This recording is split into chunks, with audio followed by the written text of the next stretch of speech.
வா, செம்ம பிக்கப்புங்க. ஃபஸ்ட்டு கீரு புல்லிங் பயங்கரமாக இருக்கு.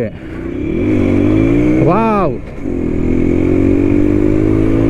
செகண்ட் கீரு வா, எங்க 60 மேலே போகுது. எங்க வண்டி பெர்ஃபார்மன்ஸ் பயங்கரமாக இருக்குங்க. நான் எதிரே பார்க்கல இந்த அளவுக்கு இருக்கணும் பெர்ஃபார்மன்ஸு. வாவ். நண்பர்களே, நான் ஹைப் பண்ணுறதுக்கோ இல்லை வீடியோ கண்டென்ட் ஆகிறதுக்கோ பேசலை. சத்தியமாக நான் ஃபீல் பண்ணதை பேசுகிறேன், அவ்வளோதான்.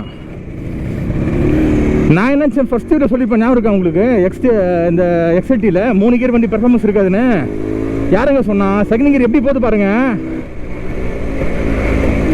போயினேதுங்க செகண்ட் கியர் பயங்கரமாக போகுதுங்க. ஏங்க அதை விட இதாங்க சூப்பராக இருக்குது. வாவ். இது 3 கியர் வண்டிங்க. இது ஃபர்ஸ்ட் பார்த்தது